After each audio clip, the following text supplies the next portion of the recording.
Everyone excited to end the day with some financial planning 101? Personal or business? Actually, yeah. I'm covering mainly business, but if there's time afterwards, we can talk about your checkbook personal planning and see what we can do. Cool. Well, it looks like everyone can hear and see me, hopefully okay. So I know we don't have a ton of time, so I'm just going to dive in. My name's, let me share my screen. Sorry, first let me hit record because she wanted me to record this. She says I don't have permission. Okay. Let me share my screen. I'm recording it as well, Anthony. Oh, you're recording? Sweet. Yep. I don't know why I said I don't have permission, but cool. Can folks see my screen? Sweet. Yep. My name is Anthony Rosen. I'm a CFO at Propeller Industries. Propeller is just 30 seconds on us. We've been around about 12 years. We are a finance and accounting partner to about 300 startup companies, 6 offices across the US, a couple hundred people. I focus on e-commerce, but we've got specialists in SaaS and tech and CPG. And we really work with seed Series A companies doing everything from the bookkeeping and accounting to FP&A, budgeting and reporting to strategic CFO support, helping them with fundraising and everything that you would need when you're sort of a seed stage business that doesn't want to hire people in-house and isn't ready to hire people in-house, but needs that sort of support. So obviously the last 6 weeks have been crazy for us, and financial planning and forecasting, all this stuff is important all the time, but extra important now. So what I wanted to cover today is a little bit of what sort of financial planning for seed stage companies and sort of what you should be focused on, and then a little bit of sort of some of the specific advice that I've been giving to my clients over the last few weeks. I'm going to try and talk for like 10 to 15 minutes and then leave plenty of time for questions at the end. And if we don't have time to cover questions, all this stuff is going to be, in the room. Lauren or Charlie will have it, and I'm happy to sort of follow up individually as needed. So we're, figured I'd start with sort of stepping back and trying to get a picture of sort of what should finance look like, and what are sort of financial expectations at different stages? Because I caught the last bit of that last sort of founder interview, and he hit the nail on the head when he said, a seed stage company and a Series C company or a Series D company are very different operationally, and they're very different sort of financially in terms of what you need to be doing. At a seed stage, we like to coin the phrase sort of minimum viable accounting. And that's what I'm going to focus on. So talking through what I think you guys should be doing at sort of a minimum level. But obviously, as you progress to Series A and Series B and Series C, things start to get way more sophisticated in terms of the systems. You start hiring CFOs in-house and getting ready for audit and all of that stuff. But sort of the question is, what do you need to be doing sort of seed and Series A? And so I put a little sort of box in here in terms of what the sort of systems and processes I think are necessary for a seed stage business. And this obviously sort of evolves over time. And as you get closer to Series A, it sort of increases a little bit in complexity. But, at its core, you have a bank account, right? A corporate bank account where sort of all the transactions for the business are happening. You are probably set up on QuickBooks Online, and 99% of my clients are on QuickBooks Online. And in my last job before Propeller, I was CFO of a company called Adore Me. And when I left, we were $100 million and we were in revenue, and we were still on QuickBooks Online. So I think companies often think that they have to move to NetSuite, and they get bombarded by NetSuite's advertisements all the time. But QuickBooks Online is a super powerful tool, and for most businesses, it works for quite a long time. So you have that. You have usually Bill.com for AP. They've sort of cornered the market in AP and invoice processing. Super user-friendly tool. We use it with 100% of our clients. Costs like $10 a month or something like that. Super cheap, and just a great way to keep track. So you don't have all your invoices in like a Google box or a Dropbox, or you actually keep them online and you pay people automatically, so you're not writing checks. So that's a great tool. You're probably on a PEO like a JustWorks or a Gusto. once you start having a few employees, because that just makes the HR process work super smoothly. You may be on an expense platform like Expensify or Tally. Again, all of these sort of tools sync up with each other. So it's very sort of user-friendly and easy to use, and also super cheap. All of these things are pretty cheap.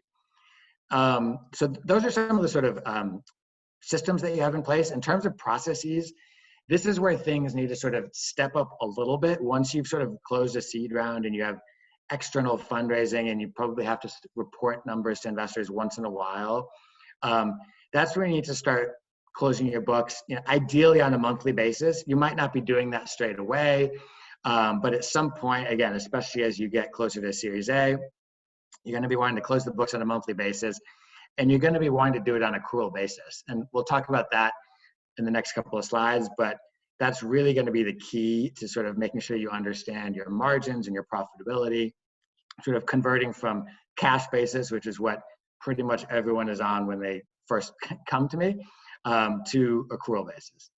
And then you're going to want to have a slightly more advanced budget model. And we'll talk about that as well in a couple of slides. When you're just starting out, you need, the budget model is super basic. You don't really need much of one because you're selling sort of the vision and the story. But as you approach a Series A, that needs to become more sophisticated, and VCs are going to really drill down on that. So that's sort of the basic of sort of some of the minimum viable accounting and processes for seed stage businesses. If we think about the budget planning just a little bit more, on the left, I sort of listed if you had a model initially, what was it probably? It was probably a couple of tabs in Excel. It was probably just a high level P&L without a balance or cash flow. It was super high level assumptions, probably I want to grow 50%, I want to grow 100%. It may have had a headcount tab. It may have just been quarterly or annual and not monthly. And that's fine. That's totally fine to do friends and family round and start the business and maybe even raise a seed. But post seed, and especially as you get towards an A, this is where things need to sort of get a little bit more sophisticated. At starting point, you obviously want to make sure that you have QuickBooks set up and that you have your historic financials in QuickBooks. Some clients come to me and their financials are just in Excel, or they just have bank statements of their historicals, and that's fine for a point. But again, as you sort of start getting towards a Series A or more sophisticated, you want to make sure all those financials are in QuickBooks. And you also want to make sure that they're accurate. That just basically means doing your bank recs at the end of every month and just making sure that you're capturing all the transactions. In essence, that the cash balance in QuickBooks matches the cash balance on your bank statement. And if you've done that, that's a good first start. The next point, and this is again super, I think, important as as you approach a Series A, is making sure you're on accrual basis accounting. And I could spend lots of time talking about that, but I think at a high level, what that means is making sure things aren't just booked in QuickBooks when the cash comes in and out, but for big ticket items, for example, inventory. If you're an inventory business, you're not just booking, if you buy $100,000 of inventory and you send the wire today, you don't book that to cost of goods sold today. You would actually book that to the balance sheet and sort of amortize it over time as to when you're selling the goods. Or if you're a SaaS business, it's all about revenue recognition. And if you sign a contract for a year and you collect $100,000, you don't book that $100,000 to revenue. You book it to the balance sheet and you spread it out and recognize it over 12 months. I put that in red because it's super critical in terms of understanding your margins and your profitability and sort of the overall health of your business. Because without that, you don't truly know, how profitable you are. You're also going to just be getting a little bit more sophisticated in terms of the revenue and cost drivers of the budget. We'll talk about that in a following slide. And you're making sure that your budget model has sort of a balance sheet and cash flow. It's not just a P&L, but that you actually are able to forecast, your cash as well. These are some of the inputs, and I'm not going to run through all of these again because this is sort of will be available for you afterwards, but these are some of the key inputs that you would sort of pull together as you're building out this model and thinking about your financial planning. And I think the key to this is understanding, you're not just pulling these together to build out a model so that it sits in Excel and no one ever looks at it. To the extent, as soon as you start to understand these metrics and these inputs, you really understand your business and your business model, your profitability, your long-term potential. Understanding these drivers and these inputs is key to that. Obviously, sort of every industry is different. And on the revenue side, I listed, some potential drivers on the direct-to-consumer side, as well as on the SaaS side. That's when I put together a model. That's how I forecast revenue. I forecast based on advertising spend and acquisition cost and average order value. That way, when you look at your revenue every month and you see how what it actually came in, you can understand how you did when you look at these metrics, as opposed to just saying that you're going to forecast a growth rate. And then on the COGS side, you really want to understand sort of what is your actual product cost, how much is it costing you to ship the product to the customer, and your warehousing cost. Again, this is industry specific and less relevant for the SaaS space, but on the direct-to-consumer side, or anyone with inventory, all of these are sort of critical drivers of profitability. And sometimes people sort of don't count them. Sometimes people just look at product cost and they don't think about shipping it to the customer, as depending on how heavy your product is, can be super expensive and can mean you're way less profitable than you think you are. So you really need to sort of get a hold on that. And then all the normal OpEx, your payroll, your marketing, your engineering, customer service, T&E, G&A, looking into all of those as you pull together the budget model will really help you sort of track where the cash is going and how the business is doing. This I pulled together and I sort of highlighted in red, based on where the world is today. This is actually very similar to, I put this slide together for a presentation I did about a year ago, and I think for the most part it all applies today. But again, I highlighted in red the two that I think are more important than ever. And this is sort of what VC investors are going to focus on when they're looking at your model. And I think the thing that's shifted is, it used to be all about top line growth, revenue, and all the valuation was done on that, and everyone just assumed that you'd be able to continue fundraising. And now there's been a huge shift towards focusing on unit economics and profitability. That used to always, that's always been something people looked at, but it used to be later down the road at like a Series B or Series C. But now, all of my clients who are all sort of seed Series A businesses are having to go back and look at their model and do basically a reforecast to try and get to profitability sooner rather than later. So, they're still going to look at revenue. They're looking at margin. They're going to look at the drivers of revenue. They're going to look at, how often are people coming back to make repeat purchases? What's your ARR if you're a SaaS business? And then they're going to be looking at cash. They're going to want to understand, how much cash are you burning on a monthly basis? How long is your, how much runway do you have? When's your cash going to run out? And again, what's the path to profitability for you? Are you going to be profitable this year? Are you profitable next year? How does that look? I think these are some of the key, key things that people will look at. Again, this is a slide actually I put together just in the last 2 weeks for my clients. So scenario planning is basically just saying, you have your sort of base case forecast, but in today's environment, scenario planning is more important than ever, right? Given all the uncertainty. People always do scenarios and sensitivities, but in the past it used to be sort of plus or minus 10% or 20%. But nowadays things are fluctuating massively. Some companies are up 50% or 100%, and other companies are down 50% or 100%. And I think the key is just to understand, your revenue and running different scenarios around that, and then understanding what sort of cost levers you are going to pull depending on how that revenue comes in. Because again, at the end of the day, it's all about cash. It's all about how much cash you have in the bank and how long you can make that last, and making sure that you understand that if your revenue comes in under forecast, that you want to be, looking at your costs appropriately and pulling back, what you need to do to extend that cash runway. And then on the operation side, obviously as well, with COVID and everything that's going on, it's forcing people to look at their operations and making sure they have backup plans, contingency plans, that they have, you know, an extra warehouse, that if they have one manufacturer in China that went down for a month, now, you know, that may be back up and running, but they want to make sure that if that happens again, that they don't get hit. So, you know, looking for alternative manufacturers, you know, just again, looking at your operations and making sure that you're able to sort of, you know, contingency plan and scenario plan for things that might come up. This slide is another thing that I put together just super recently for my clients, especially the ones that are in sort of a cash crunch, where cash runway is really short, let's say 3 months or less. And this is basically a tool or a template to help you keep track of cash on a week-to-week basis.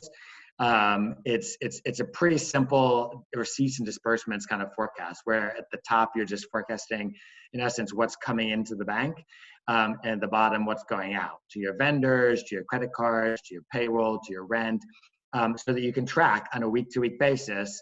And in a perfect world, you're updating this every week. It really doesn't take that long. You go into the bank account and see what happened. And you update this every week. And if you're in a really cash crunch and you think you're going to run out in 3 months, you do something like this. That A, it helps you understand exactly when you would run out, and B, it then helps you see where exactly is the money leaving, and so you know what levers to pull. So, you know, if the rent is super expensive and a lot of money is going on the rent line, you know you need to be having a conversation with your landlord about deferring. Or if you have a massive credit card payment, you know, time to call American Express and defer that. So this is, again, pretty straightforward, and I'm happy to share the Excel template if people want for this sort of cash forecast tool. And this is my last slide, and then I will open it up to questions and happy to dive deeper on anything else. This is, again, something I put together in the last couple of weeks for my founders and CEOs, and it's sort of things that they need to be thinking about in today's environment. So, again, finance is always, I mean, I'm a CFO, so I always think that finance is important, but, you know, extra important today. And a lot of these companies, that there is no internal finance person, so it's you guys, it's the founders and CEOs that are sort of making these decisions. And I think, you know, given all the uncertainty that's happening today, there's a few sort of core things that I wanted to point out. One is just being decisive and taking action faster than you would in the past. You know, this is not just around cost cutting, but one of it is certainly cost cutting. If you think that's something that needs to be done, you know, they're tough decisions, but it's just something that has to be done, you know, quick sooner rather than later to sort of survive. Communication is another one. In any time of distress or uncertainty, open communication with everyone, your employees, your customers, your suppliers, and your investors. You want to be, you know, not hiding bad news or hiding. You want to be open and upfront communicating. Always a good idea. You want to be looking at sort of transitioning, and instead of looking at financials on a monthly or quarterly basis, you have to be looking at them on a more frequent basis. Again, that cash forecast that I just showed you is one example, but you have to be, you know, normally, like I say, you look at financials on a monthly basis, but things are moving so quickly and so uncertain that you know, you have to be looking at it more frequently. I talked about unit economics, again, being more important than ever. And, you know, what I've heard from a bunch of investors is that 2020 is always going to sort of have an asterisk next to it, and people know that it's just going to be a very weird year, and it's just all about surviving, getting through 2020, emerging as strong as you possibly can, and sort of, you know, getting to 2021. Talking to your network, obviously, you know, events like these, and everyone is so open and willing to help. You know, founders talking to each other, and investors, and everyone's really open these days to help as much as they can. Again, I'm hammering home the point about cash runway, because, you know, the longer the runway that you have, and to the extent you can sort of make your business cash flow positive, the better. You know, you have more control over your business, and you can really get through this. You know, what I've heard from a lot of investors is they want to see businesses that have 12 months of runway.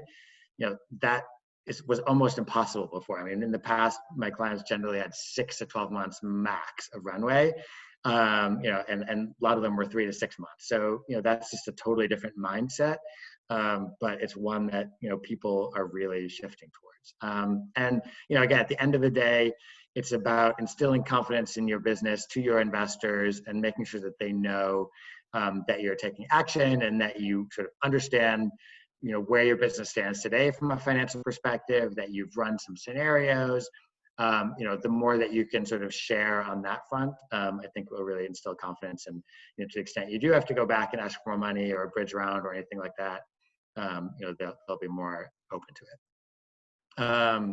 I have some slides in the appendix. I'm not going to go through with, again, some example outputs of model, like the balance sheet, the cash flow, annual summary outputs. And then this is just high level, sort of like income statement, balance sheet, cash flow. So really going back to like finance 101, like what is the purpose of the income statement? What is the purpose of the balance sheet and the cash flow statement? So I'm happy to talk about that if people have questions now, or I threw that in the appendix for people who want to look at that after the fact. So that was me talking for a little while. So I will open it up to questions from anyone. Hey, Anthony. Yeah. Nick from Pico. I don't know for how many people in this room this is the case, but we have a SaaS business, and I'm wondering if you can speak to the COGS and unit economics calculation for SaaS. Yeah, on a SaaS business, it's a little bit more discretionary, but the main things that go in SaaS COGS are going to be your customer support people at any sort of. It's going to be personnel that are required to sort of support the product, and then things like servers, hosting, that kind of stuff. Those are the things that go in above the line. Again, I think there's more sort of discretion about what you want to do. That I think at the end for a product business, people are really going to be focused on gross margin. For a SaaS business, people are really going to be focused on like the bottom line, net income and net margin, because they don't know where you're classifying things. Like you want to be fair and present what you think is accurate, but at the end of the day, different people have different views about how to categorize some of these expenses. So they're really going to be looking at all your headcount costs just to make sure see who you put above and below the line. Would it be fair? I mean, one strategy I was thinking of was when talking to investors about this is assuming we freeze all new product development and it's purely maintenance. Yeah. Among the engineers, who is necessary for maintenance? Yeah. So, like, what would be the bare minimum engineering team? Yeah, that seems fair. That seems fair. That the maintenance would be, above the line, and this cost that you allocated to product development would go down below.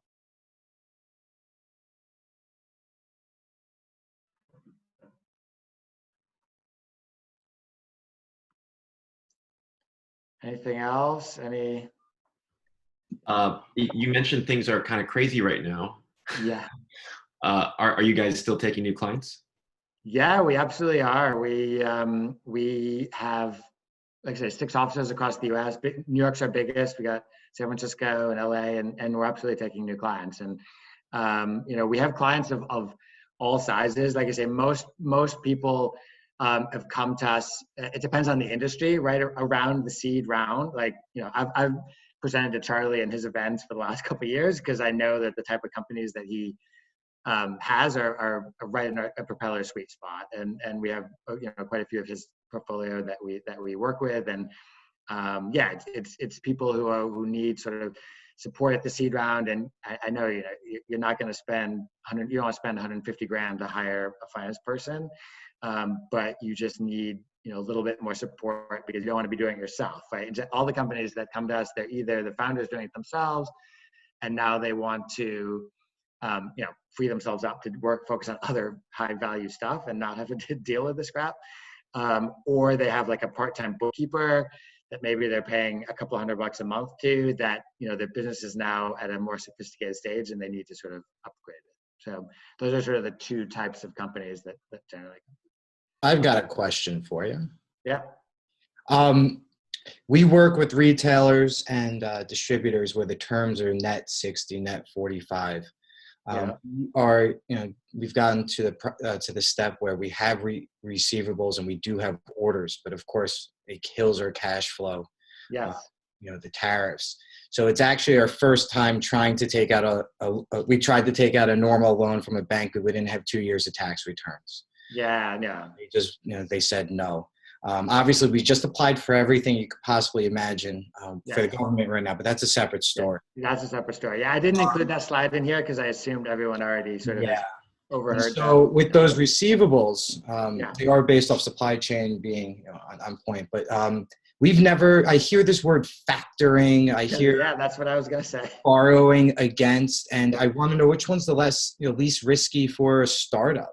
I just tried to sign one the other day, and it was the last step of the process was a personal guarantee, and I could guarantee no guarantees. But this is, no, you don't want to be doing that. So just to be clear, this is a receivable you have from a customer of yours. I sell a product to Walmart. Great. Oh, perfect. I mean, if it's Walmart, you can 1,000% you should be factoring this, and that's super easy. So factoring is the easiest, quickest. It's going to be a little pricier because it's so easy, but there's a lot of firms out there, and you can shoot me an email and I'll send you 1 or 2 names. Where again, if it's big names like Walmart, Target, Costco, you factor it, they'll give you 90% of it straight away or something like that.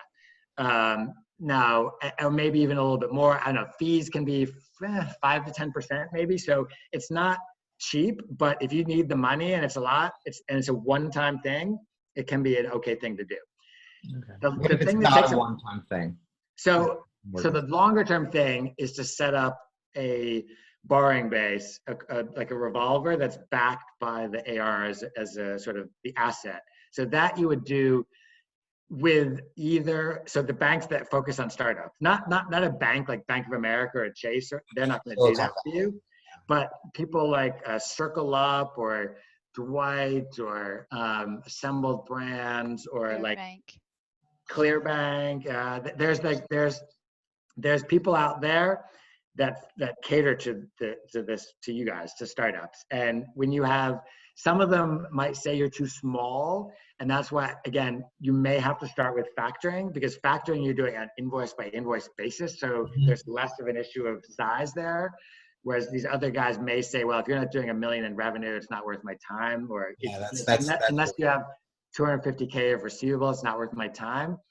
But so that's why I said maybe you might have to start with factoring, but and then just another, I guess, I have investors. Has anybody ever asked anybody out there, whether it's you, has anybody asked investors for, pledge against receivables and give us money? How does, I don't know. That just popped in my head.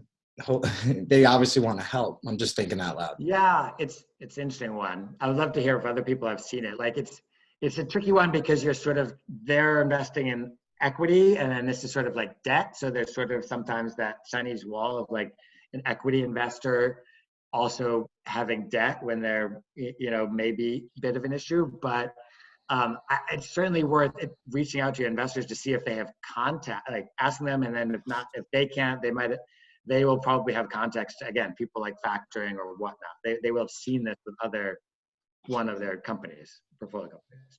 Got it. No, thank you for the explanation. I've Googled it, obviously. It just never sounded never sounded so simple. Yeah. Wonderful. Thank you. You're welcome.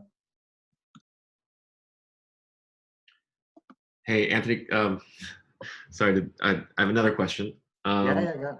So for me, you mentioned at this stage, sometimes founders want to go to an outside source for that model, that forecasting.